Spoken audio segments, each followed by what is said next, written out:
Sir, we've seen what happened in the last days in Afghanistan. Are you worried about Afghanistan? Extremely worried. The reason is that what we hoped was a political settlement would take place. The political settlement is looking difficult right now. And it's looking difficult right now because the Taliban are refusing, and we tried. I tried to persuade the Taliban. This is months back, 3 or 4 months back.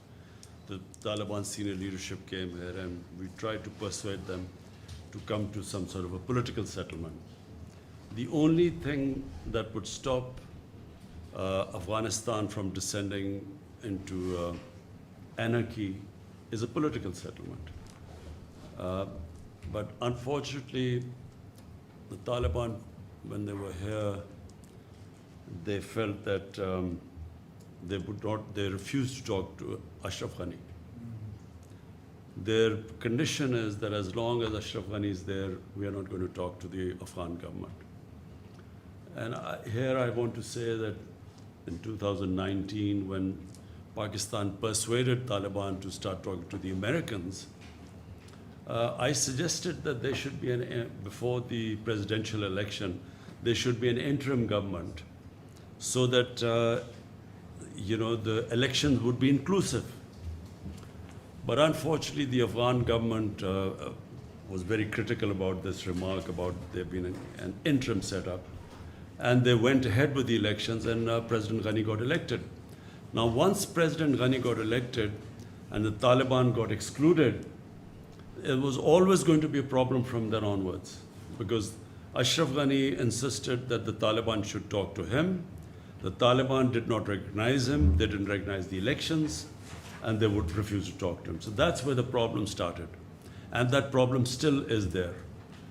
Now, the Afghan government is extremely critical about Pakistan. They think we have some magic powers that we will make Taliban do whatever we want to do.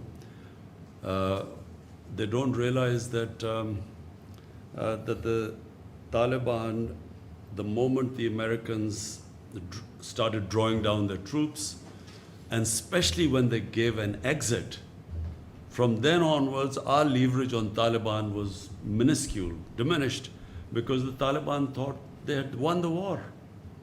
They had won the war by not losing to the Americans. And in their mind that once the Americans left, then they had won. So to try and persuade them when a time was given for exiting Afghanistan by Americans, it became extremely difficult to try and persuade them. And Afghan government, unfortunately, is now blaming Pakistan for what is happening there.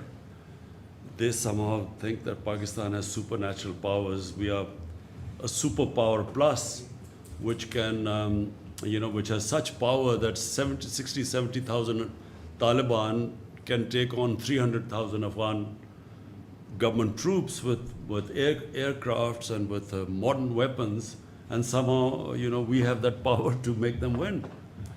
So the Afghan government, and the other reason is Afghan government, I think, right now from what I can see, they are blaming Pakistan, as well as they are now trying everything to somehow get the Americans back into Afghanistan. The whole posturing right now is that they're blaming the Americans for this debacle, Pakistan and the Americans. And they're trying to somehow persuade the Americans to actually intervene. And there are listeners in the American political system who are listening to the Taliban and using these things that women are at risk, and all those who supported the NATO troops, they are at risk. And somehow they want the Americans to again intervene. But this is, they've been there for 20 years. What will they do now which they didn't do in 20 years? So so this is the situation right now. You asked me a question about us being worried. We are worried because the direct impact of this descending into a prolonged civil war, this is what we think will happen. It will be a prolonged protracted civil war, and the country that will be most affected after Afghanistan will be Pakistan. We will be affected, number one, that more Pashtuns are in Pakistan than in Afghanistan. Taliban is basically a Pashtun movement, so it will flow into our Pashtun areas. And it happened after 2003-4. It happened that our Pashtun areas reacted to what was happening in Afghanistan, and Pakistan lost 70,000 people in that because we supported the Americans. And so there's a likelihood that again in our Pashtun areas we will have problems. So that's number one. And then having lost 70,000 people and over $100 billion lost to the economy, half of our tribal area people were internally displaced. About 3 million people were internally displaced. So that's number one worry. Number two is refugees. We already have 3 million refugees in Pakistan, Afghan refugees. 3 million registered. We think there are over about 500,000 more than that. So last thing we want, our economy is just recovering. We do not want another inflow of refugees. And number three is that, we have now great plans of our connectivity right into Central Asia through Afghanistan. I just went to Tashkent to work on this railway from Uzbekistan connecting through Afghanistan, through Mazar Sharif and into Pakistan, which would connect this whole area. So this is our future, it's geoeconomics. And we are worried that if there is a civil war in Afghanistan, this whole economic agenda of connectivity with Central Asia goes out of the window. So that's our worry. Sir, in case of the Taliban takeover of Kabul, what will be your government's policy? Will you close the border or cut relations with Afghanistan? What will happen, I can't say. But what Pakistan wants is Pakistan will deal with any government that is elected or selected by the people of Afghanistan. So whoever people of Afghanistan, the government they feel represents them, Pakistan will work with them, whichever that government is. What would the Taliban takeover mean for Pakistan? Taliban takeover depends what sort of a Taliban takeover it is. If it is a Taliban takeover which becomes inclusive with other players, and it includes, it will be the best thing for Afghanistan if it is an inclusive government. But if it is exclusive government with fighting going all over Afghanistan, we believe that if the Taliban try and form an exclusive government through military takeover, this will mean a protracted civil war. And that is, as I said, a nightmare scenario for Pakistan. So there's, it seems, even though everyone's gathered in Doha today, I believe there's a Troika meeting as well, it seems like there's a last-ditch effort to try to come to some sort of solution. Do you think there's lots of suggestions as to how this could move forward? The Taliban have one suggestion too, which is that Ashraf Ghani should step aside. If it means, given how much Pakistan has at stake, would you support such a move? I mean, if it comes to this consensus that an elected president should step aside? Number one, at the moment, the top priority should be a ceasefire, because obviously civilians are affected, and civilians will get more and more affected as this fighting rages and gets into the main cities. Once the fighting gets into the main cities, then there will be heavy civilian casualties. So therefore, at all costs, there should be a ceasefire. Now, what would it take for a ceasefire? And that's what the Doha talks are all about. So, I'm not a big one into military solutions. I believe that, as a politician, we always should look for a political settlement. Now, let's hope that there is some sort of a political settlement, but that will only happen if Taliban realize that they cannot take over the whole of Afghanistan through military means, and the government side realizes that they do have to give to come to the ceasefire. So they will also have to make compromises. So that's really what these talks are all about. Can they meet on a middle ground? Now, whatever that middle ground is, I guess the talks will decide. So do you think Pakistan's influence of Taliban has been decreased compared to 1990s? What do you think about that? Let me remind you that, Pakistan was the three governments that recognized the Taliban government in 2001, before the Americans toppled the Taliban government. And probably Pakistan was the most influential government. Despite that, when Pakistan wanted, on behest of the Americans, for Taliban to hand over Osama bin Laden to the Americans, the Taliban refused. So even then, the influence of Pakistan was not all-encompassing. But let me just say one thing. As a student of history, and especially of Afghan history, anyone who thinks that Afghanistan can be controlled from outside does not understand the character of the Afghan people. Throughout their history, they have never accepted outside control. Take the three of the British-Afghan wars, which happened. There were three. Then the Russians. Everyone knows the Russian history, and now this recent 20-year-old American misadventure.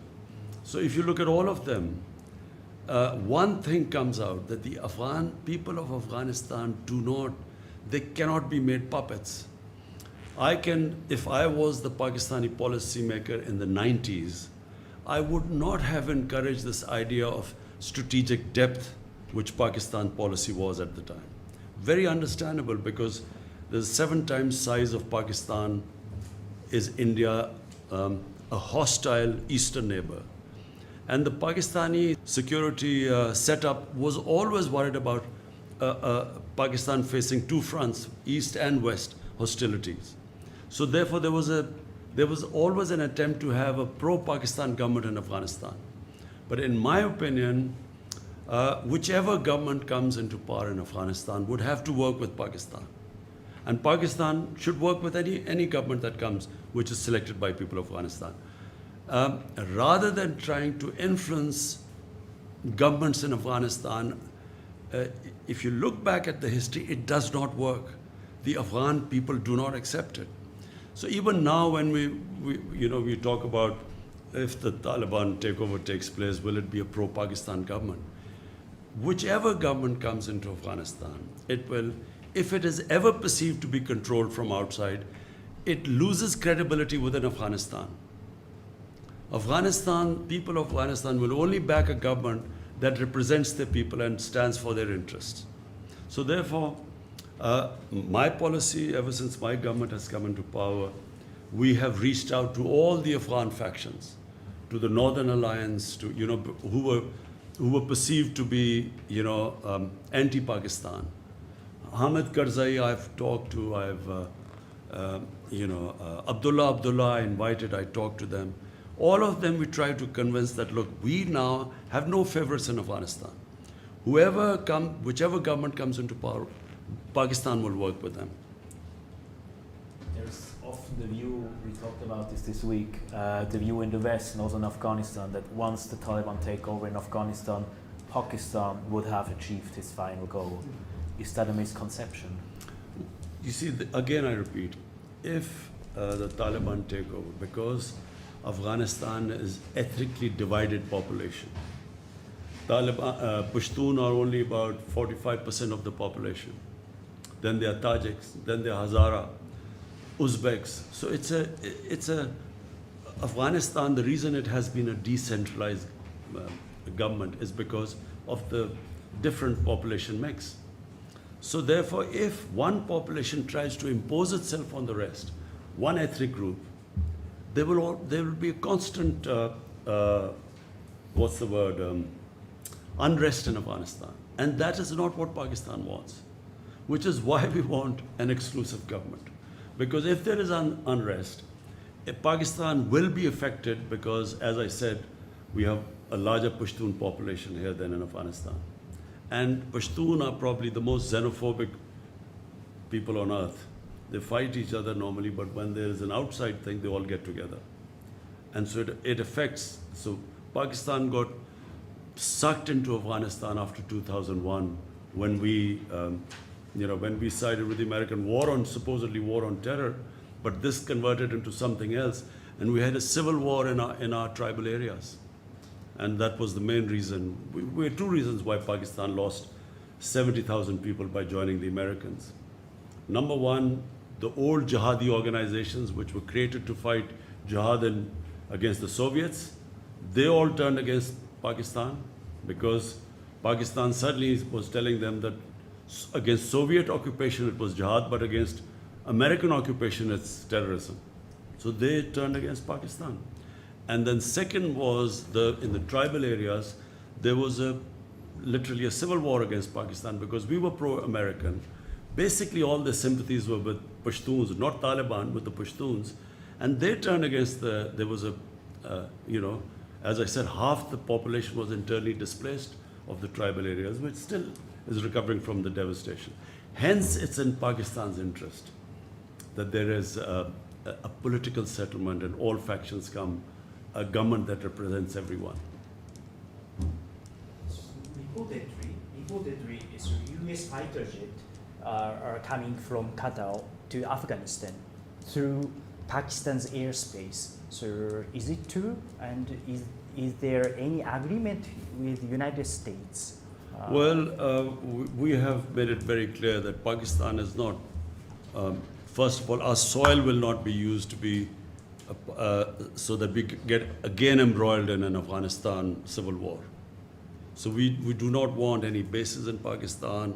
We don't want our soil to be used for attacks into Afghanistan. And as far as I know, that after 31st, the Americans are going to stop all sorts of even air attacks on Afghanistan. One last question. So the two main players in Afghanistan and its solution are the United States and Pakistan. The heads of the two governments have not spoken yet. I want to know the state of relations between your government and President Joe Biden's government on Afghanistan, and moving forward, do you think that Pakistan is going to be scapegoated? And what is Pakistan's strategy when it says we have other options? The NSA has also said expand. Let me say three things. Number one, Pakistan has already been being made a scapegoat by Afghan government. And the Afghan government is doing so because it is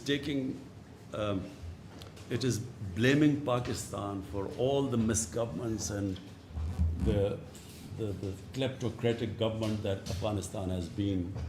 I mean, clearly 70,000 of Taliban should not be sort of dominating a 300,000 well-equipped with air cover Afghan unless the population is helping the Taliban.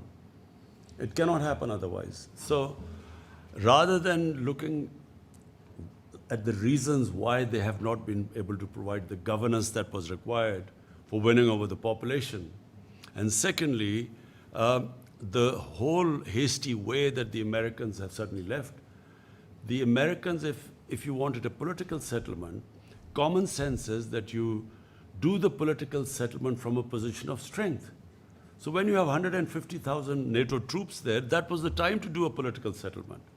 People like me were all the time saying that, there's no military solutions to do a political settlement. I was called anti-American.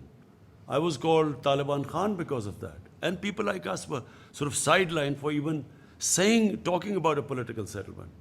So having not done a political settlement from a position of strength, now blaming Pakistan when you have, when there's no leverage left, when the Taliban think they're winning, for the Afghan government, mind you, first time I'm seeing that the Afghan government are now blaming the Americans the way they exited. So they too are now blaming the Americans.